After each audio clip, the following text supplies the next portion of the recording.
If you're vulnerable to psychic damage from roguish language, stay away from these gibbering mouths. But if you intend on listening to this podcast about enriching your fantastical group hallucinations, you're too far gone already.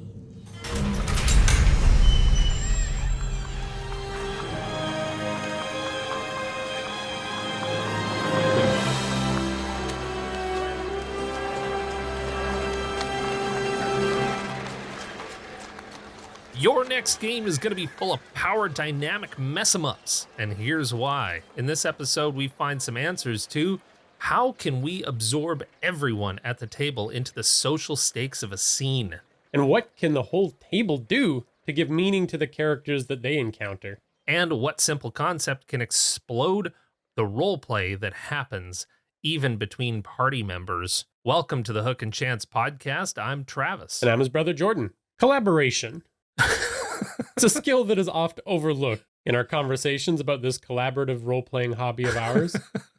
Collaboration. Let's talk about collaboration. Yeah, we are. That's legit. I mean, the weight is often put on the GM to make it happen, dazzle us, make my character into a legend that will span all space and time while I sit here and crunch popcorn and look up from my phone when I'm really into something that you're saying. Right. So often we as players definitely, we forget how much power we have in the tension that's happening at the table. I mean, the problem with this concept we're talking about is that we all want the serious moments to land when they happen. We all want the powerful NPCs to actually be powerful and the frightening ones to frighten us. But that is not just in the hands of the GM, I guess, is one of the points we're here to make. And I'm really excited for this episode because this isn't just for players, it's also for GMs, and they both have equal stakes and things that they must critically do to create this tension that sits at the table. The problem that we're really discussing here is if you've ever run a scene in your game where the players walk in to a grand throne room, they have way too much swagger, and they come in and start, treating the king like he's a little shit. They're popping off. Yeah. They're being sarcastic. They're undermining his authority with every word they speak. That can be an incredibly frustrating scene as a GM because you want this king to command the kind of respect that they deserve. You want the players to be afraid of them, but they're just not. Why the hell won't they give the king the respect that they deserve? And this episode solves that in a really clean and easy kind of way that I'm surprised by.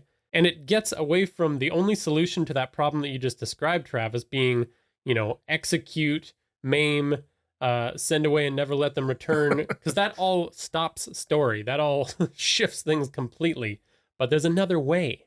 Turns out it was in the hands of those actors and improvers, knew about this the entire time, and they weren't telling us. They weren't telling the rest of us TTRPG folks, except for one person that had the guts, nay, the bravery to step forward and tell the rest of us their secrets. He's been on before to share some wisdom, but for those of you that are unfamiliar with him, he's the creative and art director for Escape Plan Games, a company making some extremely polished and well-executed supplements. Their next is titled Blood, Rum, and Thunder. And if you couldn't guess, that's a pirate-infested campaign for 5th edition. He's also an actor and a thespian, and we've been missing the dulcet tones of his British accent. Welcome, Ollo. Good morning, gentlemen. Thank you so much for having me back. Absolutely delighted to be here. Well, to say that we're excited for Blood, Rum, and Thunder would be a huge understatement. You're very kind. Like we just mentioned, we're big fans of Tavern Tales. Some of the interesting and subtle and very much missing from the usual experience of, campaigns and supplements. You really raised the bar with Tavern Tales, and I assume that you're hoping to do it again with Blood, Rum, and Thunder. Can you tease some ways that you're hoping to do that? It's a weird assumption to make, Travis. Yeah, absolutely. We're really happy with how Tavern Tales was received. The biggest relief for us was that all the sort of little risks we took paid off and were the things that were kind of the most touted. So the GM toolkit that we sort of interlaced through it, the layout that makes things, we think, a little more user-friendly, we're absolutely keeping that. That's now the sort of escape plan house style. And then I've said before, I have a problem as a player and as a DM running modules, because I'm always aware that there's a sort of, there's an invisible wall around the edge of the world, because it does fit into a book. And just psychologically knowing that, part of me goes, how far can I wander with this? How much can I play with this? Whereas if it's homebrew, at least everyone at the table knows that, that invisible wall isn't there. So I think the challenge that we're trying to engage with is, how do you bring that open world feel to something that does have a clear set adventure? And so the way we've tackled it is the mission itself is relatively linear.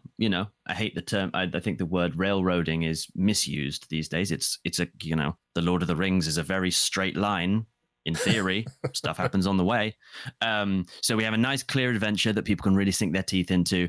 And then we are building in a lot of things and putting a lot of cogs on this machine so that your adventure should not be at all like anyone else's. We've got 2 or 3 things that DMs can play with, and depending on player choices, that will mean things turn up at different times, different people react to you different ways.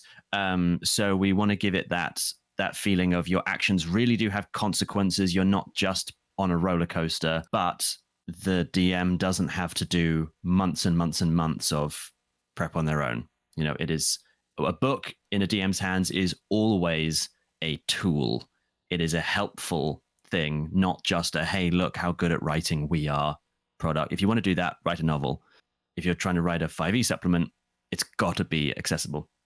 So that's what we're working on, and having a really fun time with it. We are really, really excited about some of the mechanics we developed for this.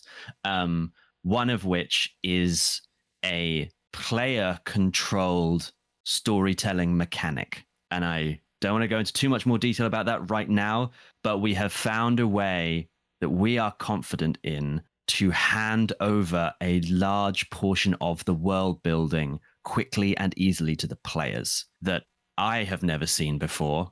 I'm sure once we release this, we'll get a bunch of people going, you idiot, this has been in X game for years.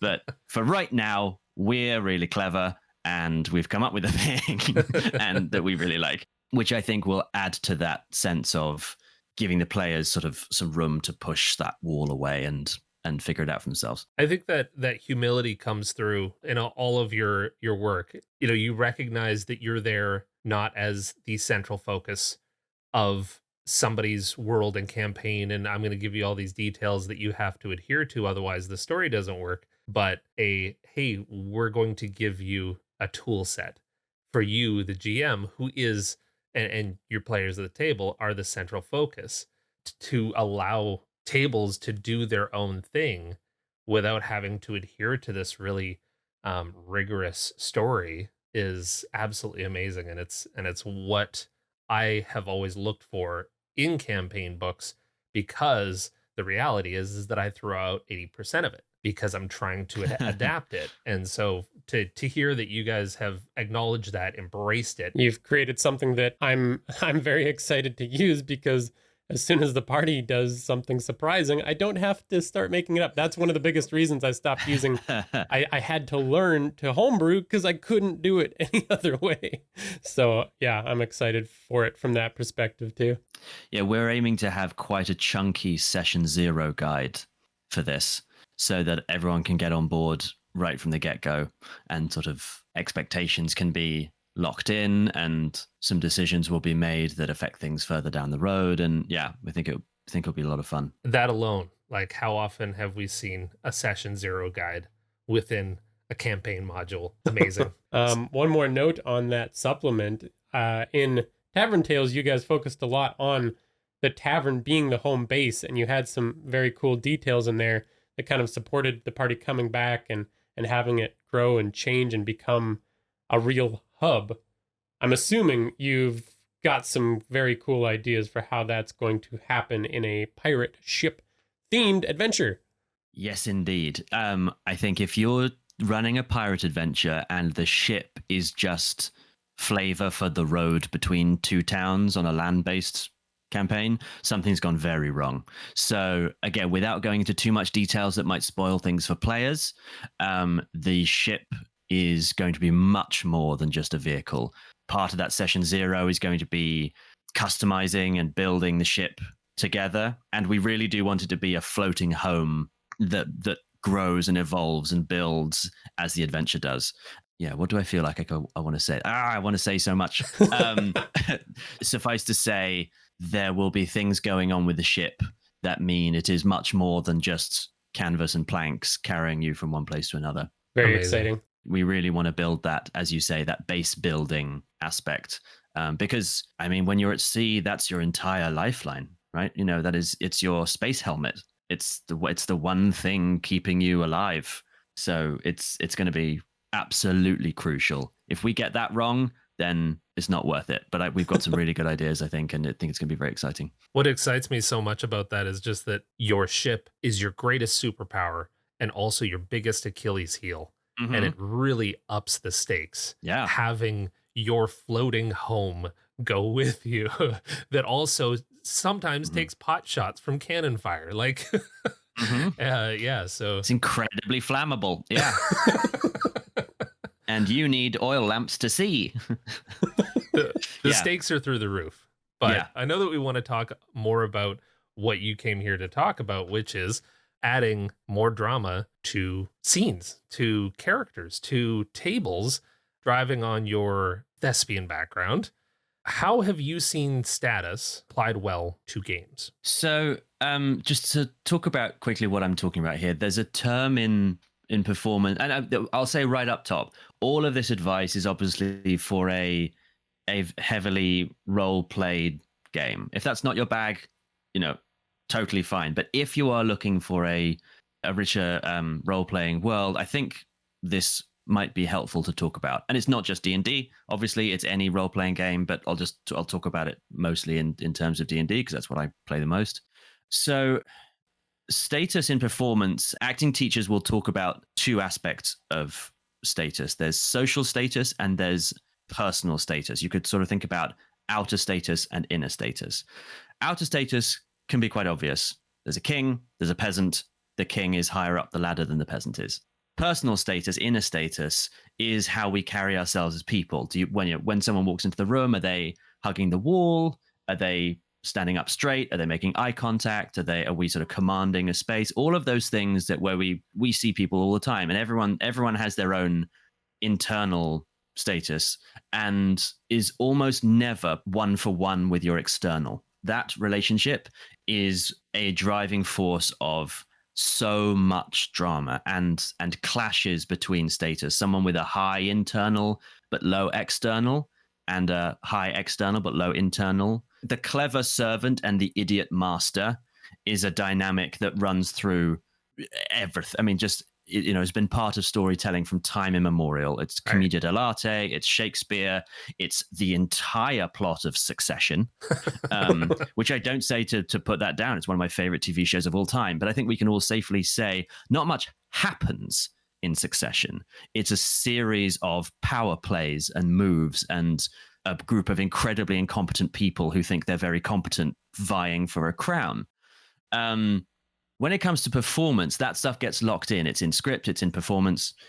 It's something that improvisers get very good at because it is very important in an improv scene to very quickly work out what your scene partner is putting out and what you can give back. And I get to role-playing games through improv, the improv link, because obviously that's what's happening at the table.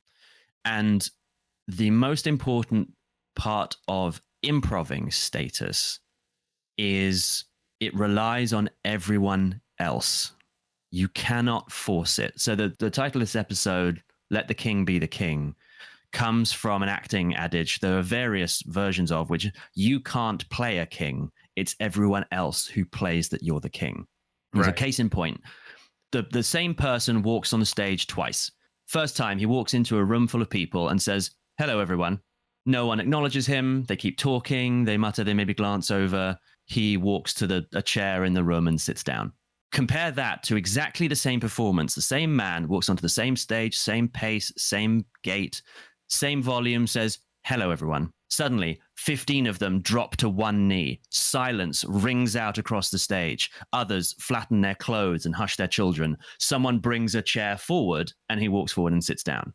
Now, that actor hasn't done anything different, but we, the audience, know that there is a huge difference between those two people they're portraying. If you extend that to a role-playing game, that is a position that actually the players are in control of. And that's sort of why I wanted to talk about it today, because status is one of the very few things that the DM really cannot control.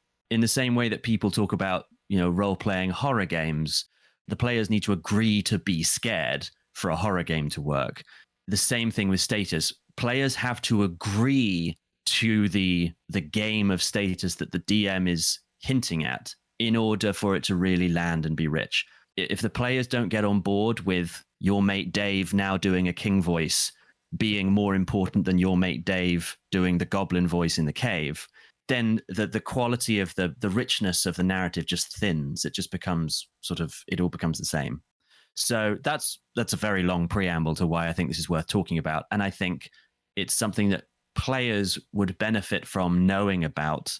If you don't come from a performance background, you might not click. And it might be a conversation that DMs want to even have at the beginning of their game. And it's a session zero conversation, because it can completely depend on what kind of game you're running. If you're running a game where your players are Rick and Morty, essentially just burning their way through the multiverse as gods, then they are going to be top dog everywhere they go. If you want a more sort of Game of Thrones world, if you walk into the throne room and boop the king on the nose, you're dead. That's the only logical response. And if the DM doesn't engage with that, if the DM just sort of lets you get away with it somehow, then the DM has wrestled their reality lower, and it's just not as worthwhile anymore. Something's lost. You're triggering memories of running campaigns that started very tense and then just slowly had the air deflated out of them as players gained more levels and had that kind of swagger within the world. Yeah, it just slowly leaks out until there is no tension in any scene. It doesn't matter, and you're chasing, just an unrealistic expectation for what you could inject into your game. And I think the subtlest part of it is because it's not because any player is doing anything wrong. 99% of these games put you in the position of being the hero of the world. Right. No one's ever the second fiddle in their own campaign. So you go in going, okay, we're the heroes. We are going to be the ones to solve all of this. So if a king is telling us no right now, we need to overcome that. That's something we inherently know that we're the players and this is an NPC. So whatever's happening, we are more powerful, and you are as players, and that just leaks through. But I think it's something that will be richer if you, as a player, sort of hear no from, allow NPCs to be higher status than you, whether that's social status or personal status, allow yourselves to be part of the world. If you're not don't get everything you want on the first ask, and I think you'll actually enjoy yourself a lot more. Yeah. Let's hop into the strategy stateroom where we can actually talk about very specific points to how to do this and how to bring this back into your game and how to set yourself up for success.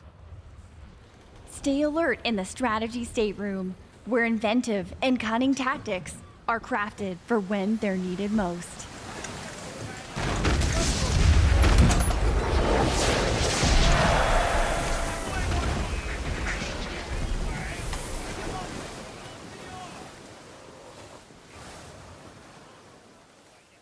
Okay, so we've got the concept of status now, which, I will definitely admit, was completely new to me. I'd been figuring out some of it along the way of GMing, But hopefully this episode can help skip a couple of those learning opportunities. Let's start getting into some more specific techniques that people can use. And I know that a huge part of this episode is going to be for the players, like you were saying, Ollo. But tell me if I'm wrong, but it seems like there's a bit of stage setting and kind of like getting the players on that page if the party wants to be there before kind of giving the players those reins to either respecting the world or not. So for the GM, how can the GM showcase some of that external status? If we're sticking with the king example. Yeah, so absolutely. And you can definitely lay breadcrumbs to give your players hints as to what's coming up. A lot of this is more difficult for high status. Lower status, it's very easy to give the players someone because, as we were saying, you naturally assume a higher status than NPCs, I think.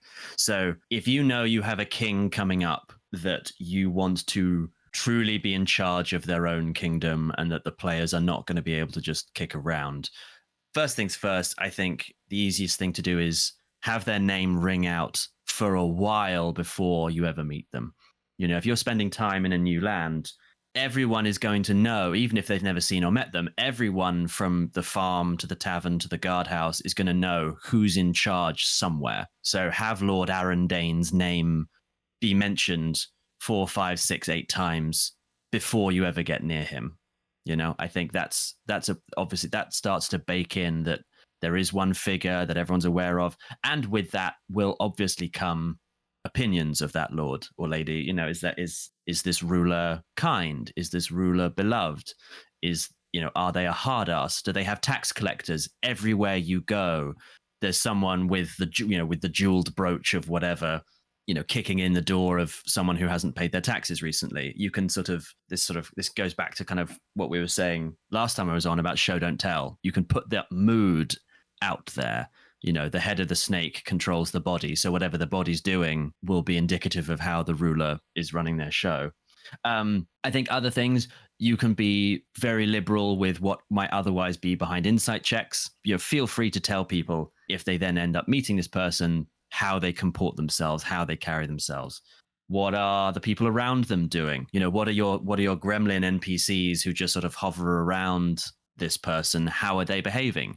Do they have their heads bowed? Are they being do they chide or josh the king as well? Do they all share a joke?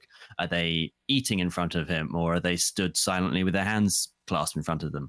So these are the things you can build an energy around the person before you ever meet them.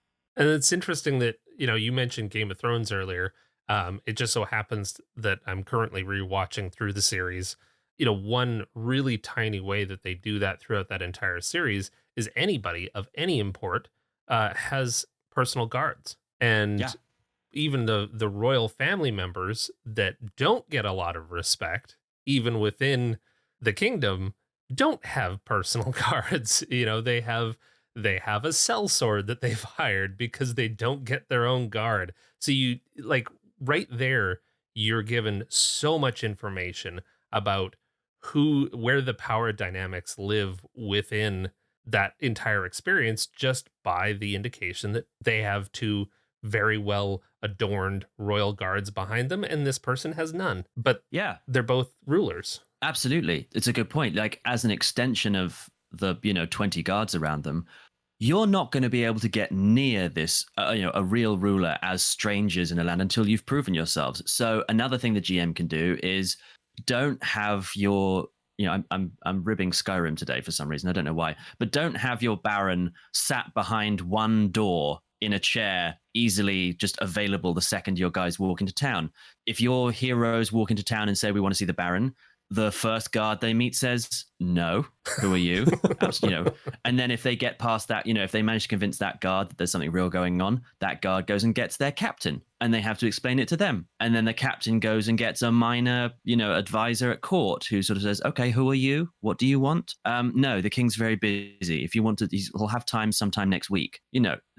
Feel free to put those barriers in front. You don't have to make every one of your NPCs inherently recognize that this group of weapon and magic wielding psychopaths are good guys and muscle them directly into the throne room. Everyone's busy. I think that's always a useful thing to remember. Everyone's really busy with other stuff all the time.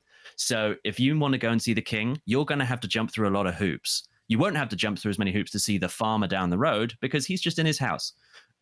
That's another way you build it, that distance you can build in. Talking of Game of Thrones, by the way, as a side note, if anyone wants to watch what I think has been one of my favorite interplays of status, internal and external recently, go and watch any scenes where you have Tywin Lannister, Cersei Lannister, and Joffrey in one room together. Once Joffrey is king and Tywin is the hand, because that power dynamic is bonkers. So to break it down, you have Tywin Lannister, who is grandfather and dad. So he has a patriarchal sort of bonus, as if you want to put it that way, to his status.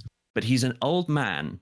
He's not as spry as he used to be. So if anything physical were to happen, who's to say? He's the hand of the king. So he is an advisor, but he's also the head of the family. So what he says goes that way, but he has to listen to Joffrey, who is the king and could have anyone's head cut off he wanted, but is also an idiot 12-year-old with a lot of, with the lowest self-esteem out of anyone in the whole show. His external status is a 10. His internal one is at a 2. But he also kind of hates his mum and has a sway over her, who has been the queen, but is in this moment a mother and daughter, so has a maternal, strength over her son, but is herself a child, but her son hates her. So whenever they're talking, the lightning crackle of status changes is flying all over the place. There's that wonderful line. Tywin says something like, "The king is tired. He wants to go to bed." And he's like, "No, I don't." And he's ushered out the room. That status play is wild. It's a great one to watch if you want to sort of learn a bit more about how these things can interlock. Another thing I haven't said yet is that's very important is status changes. Going back to Succession, depending on who is in the room, people's statuses jump and drop and, go all over the place. We are different people in front of people we find intimidating than we are around, friends and family and, or sort of, well, you might find friends and family intimidating, but our status doesn't stay locked at one number, as it were, all the time. It pitches and rolls. Of course, when you're sitting down writing and you're writing a hit HBO show, obviously you have all the time in the world to try to consider these things. But, for me, I'm thinking from the GM perspective, how difficult is it to really sit down as you're thinking of an NPC and just go, what is their internal status and what is their external status? You already kind of alluded to mixing those two together and portraying them in different ways. So to just sit down and say, yeah, you know what? This person is king, but they are very unsure of themselves because they're a new king. How can I build NPCs to play with that? It's a really good point. And I think, mechanically, obviously, I think high wisdom and high charisma are probably the stats you want to be playing with. If you want to give them, high checks, for example, maybe. But someone with a high internal status could also just be incredibly arrogant and think very highly of themselves and not actually understanding. So there's a lot of different things status can mean. I think some things to think about would be, how much does this person want to seem impressive? People with truly high status internally don't care about seeming impressive because they just quietly know that they are important or that they are competent. The classic kind of quiet, dry master of arms who stands quietly at the edge of the room, taking any insult, not rising to any challenge until real danger emerges and they just absolutely wreck house and take out the 8 assassins without breaking a sweat. That's a very internally someone with a very high status, a lot of the time. So I think about how much does this person want to be liked? How easily do they fly off the handle if insulted? How much they put up with bullshit? There are different ways with a high internal status for someone to not put up with bullshit. One is to just leave the room, okay, if you're going to play silly buggers, then I'm off and you won't see me again for a week. Or another one, that is rather more Machiavellian is you quietly accept everything they say. You listen, you take on board all the sort of nonsense they're spurting, and then from the background, ruin their lives. You can just, okay, fine. Then I'm going to dismantle you. Okay. I don't need to tell you that. You don't need to know that. I don't need to do it to your face. I don't need you to plead or beg. I'm just going to ruin you. So maybe if your players mess with someone with a very high status, maybe they leave thinking they got the upper hand. They go out of town for a few days, and when they come back, everything's different. That NPC tavern keep who put them up for free that night has suddenly been found to be a traitor. Strange papers were found in their house, and they're going to be hanged in the town square in the morning. Suddenly no one's talking to them. Suddenly they've been branded enemies of the state, things like that. So I think the fuck around and find out is a very useful tool as a GM for if you want to teach your players the hard way, but that's quite late in the game. That's already having had your players mess with the status quo, and that can be an important learning tool. But I think some of the other things we talked about can sort of set it up. And as I say, as I keep coming back to, it requires the players to be on board. Right. This is why I think this is sort of something I think is worth talking about, because the GM can do lots of things, but none of them will force this to work. Well, let's talk a little bit about players then, because from a player's perspective, we need to find better ways of interacting with the world with our own status for understanding our player characters and how they fit in the world. And then, of course, how to treat some of the NPCs within our GM's world that they've built up for us. So I'm sure you have a lot of thoughts on how players can start to embrace these power dynamics. Yeah, the guiding principle is care about the world. I think, as it is with so many other things, buying into the social structures that are being built. And you can ask questions. Ask your GM, like, we're standing in front of this guy. What sort of power does he seem to command in the room? Before we open our mouths, what's the vibe? What's going on? It don't just, I'm not just going to barrel in with a quip as I have with the 10 other people I've met beforehand. Ask. And I think, GMs reward that question. That's one more thing that the GM can do, is more carrot than stick. Once players do buy in, reward it. I think as a player, you can ask questions in character, but also think about how your own character wants to survive. If you've got something important to do, if you've got a long lost twin to find, or an orb to smash, or whatever it is, you need to be around to do that. So that objective has to be more important than the fact that this lord is currently getting in your way somehow. Just insulting your way through, most characters, I suspect, won't work. And if your bard gets a bit mouthy, after a while, drag him, one of your other players drags him out of the room and goes, I'm so sorry. He doesn't speak for the group. We understand that this is a difficult situation, rather than just sort of laugh at the player's joke. Engage with that happening in the game, Right. It's the so oft underused insight check, from the player's perspective. In D&D, you've got insight rolls, and you say, you know what, can I roll an insight on this ruler? Give me some understanding of how, like you said, how they exist in this world. And then everyone at the table has that information now. Yeah. And can act on it. Yeah. And if you ask that, GMs can be generous. If they then roll a 4, don't immediately go like, you can't get a read on this guy. You go, you can't tap into his inner workings, but just by looking around the room, you can see this guy commands a lot of respect. And it seems to be a respect based on love, not fear. You can say that. Most of us can pick up on that quite easily, I think, in a group of 60 people all staring at one person in a crown. And I think the other thing I would say players can do is allow these social interaction scenes to be as much of a puzzle as the glowing gems that you have to line up in the dungeon. Let it take time. Let it not work immediately. Figure stuff out. If you enjoy video game RPGs, there are conversation trees to navigate, before you get what you want. And that requires not just blundering in and hitting the lock with a hammer. It requires lockpicks.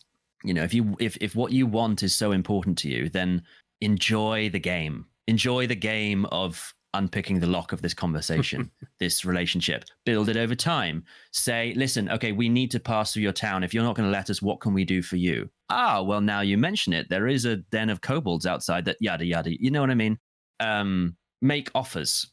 How can we prove to you, high status NPC, that we are worthy of your time, or that you are worthy of ours? How do we prove that we really are the heroes of the realm? Prove to you, that kind of thing. Right. So buy in, recognize that every society has a status quo, whatever that is, and that, as in real life, if you just blunder through it, it's gonna be harder for you and not as rich. Well, it's really hitting home with me, the whole thinking about it as a puzzle thing, because I'm just thinking there's a lot that you can do before you are entertained by the king that can go a lot farther than just hoping that my introduction of myself is going to have a high roll attached to it. Like, Exactly. You can bring them gifts, you can try and figure out what they're into beforehand. Like, you've got their entire town to ask questions about them. Yeah. So, yeah, there's a lot that we can do before we reach the king. We've been talking about this from the perspective of going to introduce yourself to a king, but this still very much applies to the Goblin King, to the Tavern Keeper, to so many other people within our world that we're going to interact with, is trying to understand, where their status is, what we can do to play into that internal and external status that they may have. Absolutely. And yes, as you say, we've been talking about the king because he's an obvious status 10 out of 10. It's easy to use as examples. But yeah, I mean, what are we really talking about? We're talking about how to get the most out of someone who is important to you at any point. The tavern, the guy who owns the one tavern on a 40-mile road, you need him to let you stay there. Now, would it be easier for you to hit the tavern keeper over the head, tie him up, than it would the king? Yeah, sure. But there are going to be consequences for that as well. That tavern keeper is known in the town. They're up the road. They are the subject of a lord who's not going to take too well to his people being, robbed. So these relationships are rich. And if you get him on side, that's a really valuable ally later down the road. I think we talked about base building earlier. I always think of NPC conversations as further base building. You are 3, 4, 5, 6 people against the world. Usually it's useful to have some other people around who can help you out. So I think the more you engage with these status games, the more it's empathy, really. Right. It's a lesson in empathizing. It's a lesson in intuiting. It's a lesson in sympathizing. It's just, once again, it's just about applying real world stuff to role-playing games and make it a richer world. If you bump into Brad Pitt in the street and you're a dickhead, hey, guess what? Brad Pitt hates you now. And your life can be made a lot harder. It's not, you wouldn't do that stuff in real life. So know when it's helpful and not within your game as well. And I think you will have a more fun time, I believe. Such a common challenge of GMs everywhere is, how do I punish my players for their murderous ways when they were so careful to, abduct the person and kill them in secret? And like, how the hell do I do this? Typically, as a GM, you'd be a little bit hesitant to sick the entirety of the local guard force on your players and outright murder them, because that would be the logical, result. But maybe that status, we can erode that status within this region very slowly, very methodically, make sure that every single NPC, hey, you know what? This person just went missing and those people just came into town. I don't know what to do other than to treat them like the scumbags that I assume that they are, because they're the new elements to town. Absolutely. Yeah. As a GM, I mean, how often does, if something goes wrong in the neighborhood, people aren't, the higher ups aren't paying attention, but everyone around, word travels, how often is it the case that everyone in the local area knows exactly what went down, but just because it's not being investigated as such, or the case has gone cold? Yeah. So if you don't want to outright murder your players, next time they come back in, everyone's being very chilly. Like you say, they're not nearly as welcome. People are avoiding them in the street. Those friends they made don't want to talk to them anymore because everyone's got a weird feeling about them. They can't prove anything, but consequences don't have to be combat. Rocks fall, everybody dies. Yeah. Yeah. When you were originally talking to us about this concept, that point you just made about Brad Pitt was one of the most important for me. You were just saying that, it's about empathy, but sometimes I can't totally get into the mindset of my gnome that's from underneath the ground and all of his inner workings. So it really is powerful to just think about how I would react to important figures in our world and just translate it directly into my character. Yeah, I mean, when none of us are islands, and even if your party of 5 level 20 people goes up and against an entire army, some of those hits are going to be critical hits, you know, and there's going to be 100 of them because there's because there's so many thousand troops. Like, you can't actually do everything against the entire world, even in a game where you're playing sort of world-changing heroes. So yeah, I think Brad Pitt is important to all of us. is what you're really getting at. Yes, that's the lesson. Well, kind of getting back to GMs and what we can do, I think one of my first next steps is to go back, look at all of my player characters and figure out, based on their character, their background, how they go about in the world, kind of assign them, just on the GM side, an internal and an external status. And whenever I'm coming up with a new NPC, I'm going to look at each one of those player characters and just think, which one of these people commands the most respect to this particular person? As the rogue in the party, if I'm some kind of fence, I'm obviously going to be more inclined to talk to that person than, say, the bard with a crazy high, social skills score. I'm going to focus more on that rogue. Or any NPC, any given NPC is going to have very different opinions. And so often I let my own players get into that position. Well, we have a face man, and that person is now going to do 100% of the talking. And then in social situations, everyone else just kind of hops on their phones and goes, yeah, all right, well, we'll let the face take care of this. Let me know what you figure out. Yeah. And this would change that dynamic hugely by considering some of those internal and external statuses for each one of my players. Absolutely. Yeah, I think, and as a GM, you can massively raise and lower those persuasion DCs depending on who's talking. As you say, you've walked into you've walked into an underground bar full of thieves and ragamuffins. Your gentleman bard with a charisma of +5 and a noble background, who normally wanders around going, a drink for the whole bar. Now tell me, what's your finest wine? I say, I'm talking to you. That's not gonna go down well here, as it might in a place where social hierarchies are clearer. So that persuasion check is going to be through the roof compared to, as you say, the rogue who sits down at the bar, raises 3 fingers and gives a wink to the bartender. That persuasion is going to be a 4 or a 5. Right. So that's, again, the way that statuses shift and change around other people. That is something you can do. Assigning statuses to your characters is another age-old sort of improv and acting trip. So you sort of give yourself a number between 1 out of 10, externally and internally. A king with no self-confidence is an external 10 and internal 2. Right. The butler who thinks a lot of himself, external 3, internal 8. You can...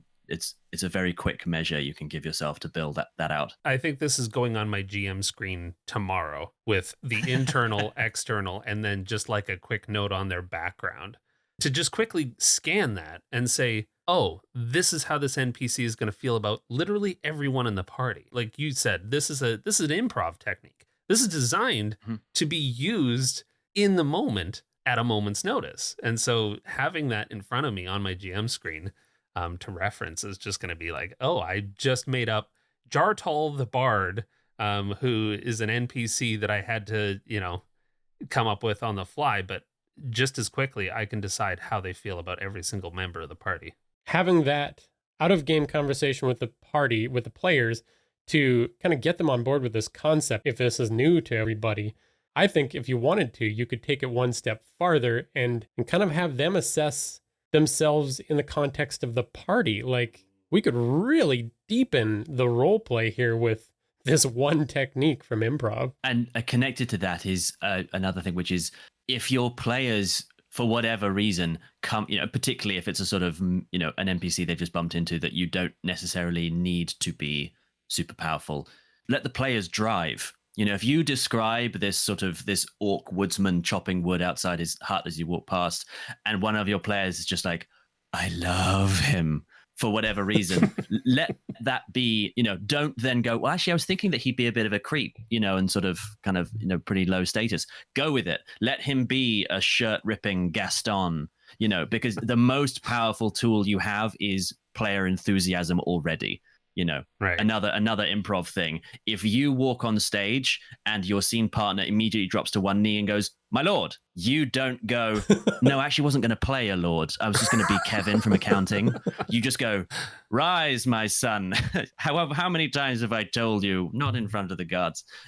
Go with it is another great technique. If your players decide that they love someone or they hate someone, or that they endow them with a high or low status sort of straight out the gate, if it's not important, go with it, because that will be your strongest world building tool for that person. Absolutely. Probably even if it is important.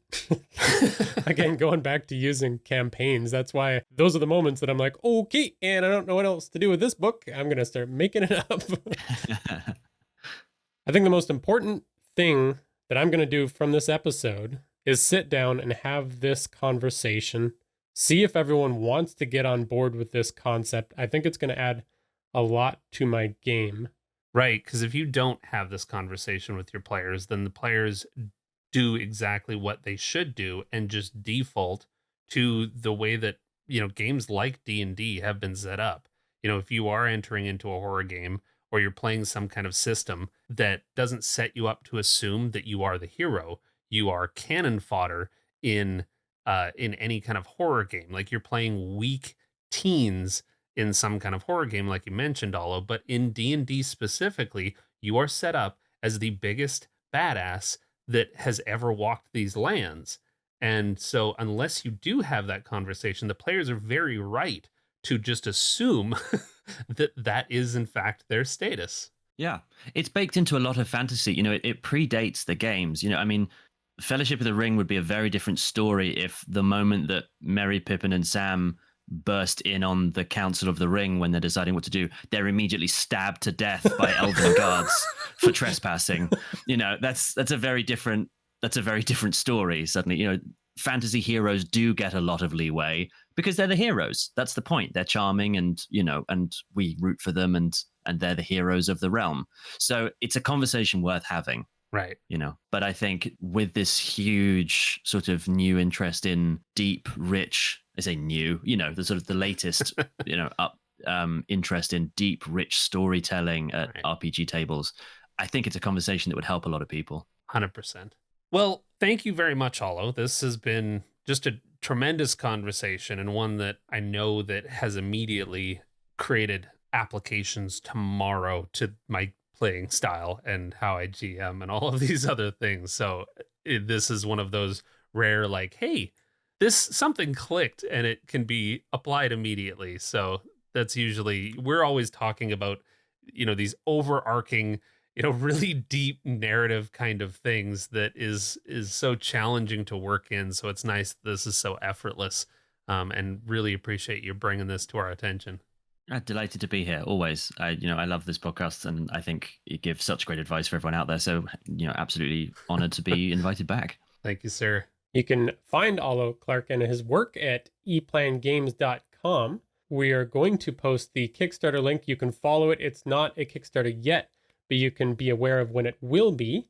The Blood, Rum, and Thunder that we talked about. You can find him on the website formerly known as Twitter at Ollo Clark as well. Formerly known. Lol. Yes, definitely follow the Kickstarter so that you get a first look at when that Kickstarter actually goes live and you can support it. I know that Jordan and I will both be there day one. We'll find the highest tier that we can. In amongst all of this, I'm so excited to be working with the people we've already got. Team. We're hoping to add more as the project develops, but I've already got really wonderful writing contributions from which I'm just so excited to be working with these people. It's such a thrill. We've got writing from Ginny Loveday, we've got writing from the Noir Enigma, we've got Ron Ogden, we've got Todd Stashwick writing for us, and then we have the one, the only, the most magnificent Julia Madalena doing the artwork for us. You can see her first sort of big piece on the poster, and she's just remarkable. If you know her work from Mystic Libations, Todd Stashwick's last book, Todd was actually the one who introduced us to her, to which we will be eternally grateful to him. I'm so thrilled to be bringing out what they've created. I've read it all, and suffice to say, you are not going to be disappointed.